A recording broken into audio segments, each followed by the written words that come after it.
Hey, what's up guys, it's Matt, welcome back. Today we're talking about Star Wars, The Rise of Skywalker. 3, 2, 1...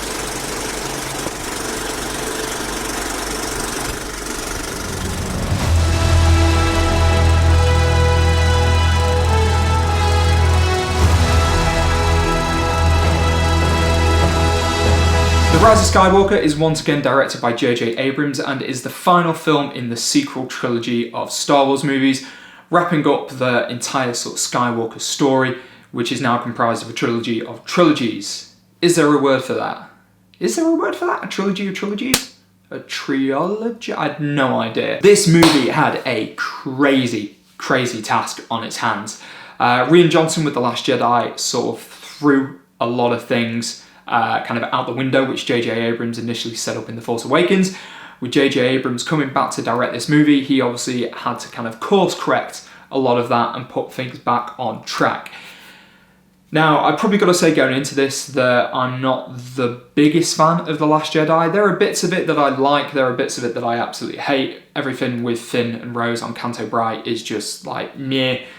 I don't completely agree with everything that Rian Johnson did with Luke Skywalker, but hey, Episode 8 is Episode 8, it is what it is, so I take it for what it is. Episode 9 though, oh my god. I mean, just straight out of the gate, I absolutely loved this movie. I've been a Star Wars fan pretty much my whole life. I remember my dad took me to go see the re-release, the special edition of the original trilogy back in 1997. I pin going to see those movies as to what set me on a path of just being a bit of a nerd, really. So like Star Wars is just my bread and butter, my blood. Like I just absolutely love Star Wars. I fell out of love with it a little bit from The Last Jedi, but boy has this movie pulled me back in hard. It is incredible.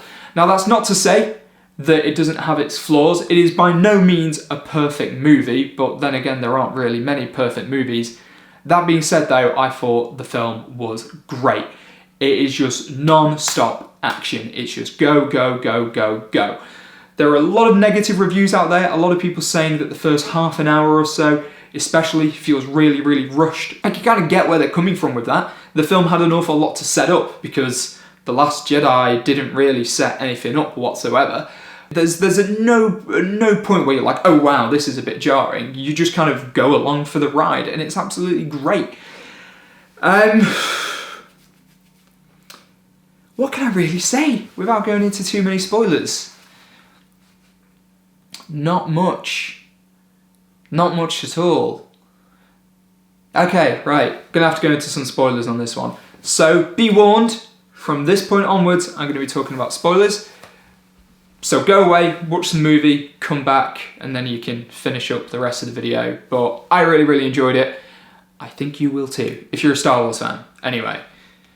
Okay, so, final warning, going into some spoilers now. Ready? 3, 2, 1. Rey's a Palpatine. Interesting twist. Ish. Some people apparently called it. I didn't call it. But Rey is a Palpatine. Yeah.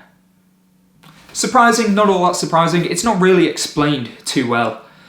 Palpatine apparently had a kid at some point. I mean, I suppose in all honesty, with him being head of the Senate, he wants to give the illusion that he's a normal-ish bloke. So I imagine, yeah, he probably had a wife, if getting married is actually a thing in Star Wars. Had a wife, had a kid, whose kid then had a kid.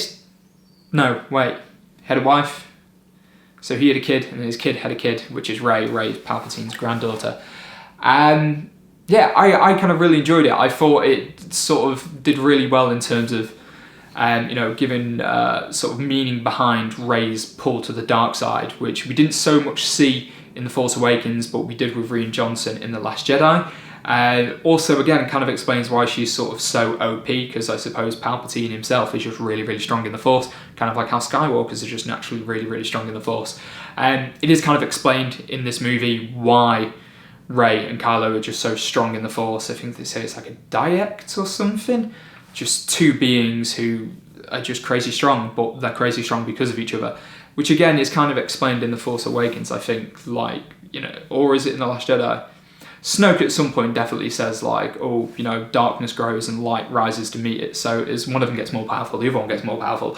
Don't overthink it too much. It's Star Wars. Speaking of Snoke, absolutely love that on the Sith home planet, which we go to, turns out Snoke was a clone. So despite Rian Johnson being like, Snoke doesn't matter, Snoke doesn't really matter. Snoke was a clone. Emperor Palpatine has a giant jar full of Snoke clones ready to go. Obviously, it turns out it's been Palpatine behind the scenes the entire time. I could get on board with that. I don't think it diminishes what Darth Vader did. His redemption in Return of the Jedi, I think, still stands. You know, he still turned around, he saved his son, he went back to the light. And if anything, he brought the galaxy a good few years of peace. So, you know, Vader's still good. Man, this is difficult to talk about. So much happened in this movie. So much happened. It could have probably done maybe with being 2 movies, or some of this stuff happening in The Last Jedi as opposed to what actually happened in The Last Jedi. Just a lot went down. It was very, very fast, very quickly paced, but it was exciting. Like, really excited. As I said, at no point did you feel jarred or bogged down or anything by it. It was just like, oh, okay, right, we're going here, we're doing this. Like, oh, what's going on? I absolutely loved it. It felt like you were just on this adventure thrill ride, which at the end of the day, isn't that what Star Wars is supposed to be? There are so many great moments in there. Some good lightsaber battles. I wouldn't say necessarily any standout lightsaber battles of the sort of saga as a whole, but there were some very good, memorable lightsaber battles in there. And lots of new force powers, which again, I see people online kind of going, oh, well, you know, like, oh, Rey's OP'd with this force power, and even Sidious, Palpatine is a bit OP'd. And it's just like, well, I like to think that, isn't that what you want to see? You don't want to see what's already happened, and you want to see people get more and more powerful. And again, people have this argument of like, oh, well, you know, but you've not seen them train to achieve this and so on. But come on, how boring would that be? We don't need some like 5-minute training montage or anything. Why? It's been a couple of years since The Last Jedi. Everyone's up their game. Palpatine's certainly upped his game because he's been off doing God knows what for the past 30 years. Just get on board with it. It's fine. It's great. If you are a long-term fan of Star Wars, there are so many moments throughout this movie which you should love. Fan service. Fan service, fan service, fan service. And for some reason, the word fan service is kind of thrown around like it's a bad thing. Why? Why is it a bad thing whatsoever? Give the fans what they want. It's going to please them. It's like, okay, yeah, some people roll their eyes going, oh, I can't believe they actually did that. Like, get over yourself. There are some absolutely amazing moments in this. For me, one of my main highlights being is Chewie got a medal. Chewie got a medal, woo! Like, that's one of the things that, look, you know, everyone's been harking on about since A New Hope originally came back out. Like, why didn't Chewbacca get a medal? Well, he did! He finally got his medal! And I'm happy. I'm really happy for him. I have to say, actually, on the side, that this is just such a mess. This isn't even really a review. This is just a rant about Star Wars. Chewie had some of the best moments in this movie. Some of the best moments. When, spoilers, well, I mean, it's all spoilers. When Leia died, his reaction, him just dropping down to his knees and be like, really bad Chewbacca impression, I know. But, oh man, yeah, he just had some of the best moments in this movie. Completely. Absolutely stole the show. Him and 3PO, actually. 3PO, again, had some of the best moments in this movie. He actually seemed to run, which he's never really run before, but he got a jog on at times in this movie, which is quite surprising. For me, Chewbacca and 3PO kind of stole the show in this one. The new droid, Dio, obviously in there to sell some toys. Yeah, he had one or two funny moments. Didn't really do much. R2 got a bit more screen time in this one. Did one or two things, which I quite liked. I thought the way that they handled Carrie Fisher, Princess Leia, was really good. I think unless you are proper looking for it, you can kind of tell at times that she's in... Scenes have been built around her. Obviously, they've used unused footage from The Force Awakens and The Last Jedi, and you can tell that scenes have been constructed around her from like complete lines and stuff that they have. It's not super obvious, but I think if you're looking for it and you're proper thinking about it, you can tell. But I think the way they handled it and the way they weaved it into the story, it all worked. It was absolutely brilliant, and I think it was a lovely send-off for Princess Leia, sort of how she dies, but what she's able to achieve, turning Kylo Ren back into Ben Solo, which was absolutely brilliant. Also, Adam Driver crushes it in this. Again, sort of, he just kind of starts off just proper evil, I am Kylo Ren now. This is the way of the world. This is what's going down. and his turn back into Ben Solo. And then I wanted more Ben Solo at the end of this movie. I loved what he did. I loved how his story ended. I wanted more Ben Solo. Also, shout out to Star Wars as well with Ben Solo for making what is now probably going to be the easiest Star Wars cosplay to do ever. Everyone's going to dress up as Ben Solo from now on because it requires zero effort whatsoever, but it looked really good. It's like I remember thinking, I was like, I want that shirt. That's really nice. Where can I buy that shirt from? As for the rest of the main cast, Daisy Ridley absolutely crushes it at Rey in this one. You get to see her kind of struggle a lot more with her lineage and her pull to the dark side. And she does an absolutely spectacular job. John Boyega is great as Poe. He kind of, you see more of him. He's doing not as Poe. Did I just say? John Boyega is great as Finn. You get to see him do more of his kind of Finn thing.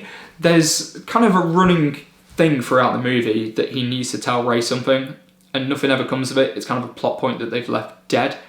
I think that Finn is Force sensitive.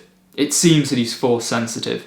There's kind of little hints that he may be Force sensitive, but yeah, he never gets to tell Rey what he wants to tell Rey, so we don't know. In terms of his overall character arc, though, he meets other defected stormtroopers, and I thought something was going to come of that, but it didn't. Kind of feels like something that they wanted to build up, but because there's just so much going on in this movie, they didn't have time to take it anywhere. Oscar Isaac as Poe Dameron, great. You actually get to see more of him sort of interacting with Rey and Finn as well. This was probably the best of Poe, sort of in the trilogy. Really, really good. There were some odd times where the dynamic between the three of them, I think they were trying to get it to come across as banter, and it just kind of was some needless bickering. But at the same time, I can completely get that because I bicker with my friends quite a lot. So you know what? That's a null point. Forget I said it. The story also adds some elements, sort of going back to the past. It turns out that Luke did train Leia as a Jedi for a little bit. So there is a Princess Leia lightsaber out there. One thing, I need to see the film again, but maybe someone can let me know down in the comments. I'm pretty sure during the flashback to when Luke is training Leia, that they both have blue lightsabers, but shouldn't Luke's be green because he lost his blue one in The Empire Strikes Back? Or maybe it was green, maybe I'm remembering it wrong. Let me know down in the comments if you know. But that's just something that stuck in my head and is bugging me a bit. I need to see it again to double check, because I'm pretty sure he should have a green lightsaber at that point in time. I don't really know what else I can say. Just, oh my god. Just what a movie. Just what an absolutely incredible movie. I think what's helped is the fact that all the main reviews for the movie, like sort of all the big, you know, on like Rotten Tomatoes and stuff like that, like all the reviewers are just kind of slating it. So I think I went in going, oh god, this is gonna be bad. This is gonna be really bad. And it wasn't. It was like being on a Star Wars roller coaster or just something like that. It was just insane. It was great. As I said, by no means a perfect movie. I imagine sort of as the weeks and the months roll by, people are going to start picking up threads and be like, oh, actually, that doesn't quite make sense. Blah, blah, blah, blah, blah. Whatever, doesn't matter. It's like the Star Wars that I fell in love with when I was 6 or 7, when I went to go see the special edition of the original trilogy back in 1997. It gave me that same feeling as it did then. And isn't that what Star Wars is kind of all about? Just the sheer imagination and excitement. I think so. So, I am not going to rate this movie because I just can't rate it. And it's just awesome. I loved it as it stands. My opinion might alter slightly as threads start getting picked apart. But as it stands at the moment, I absolutely loved it. I'm definitely going to go see it again. So yeah, thank you for watching me rant on and ramble about Star Wars. If you haven't seen it yet, I highly suggest you go see it. If you have, do let me know in the comments down below what you thought of it. Please be careful about posting any spoilers though, in case people who haven't seen it do see. If you've enjoyed the video, do give it a like, do subscribe to my channel, and until next time, take care.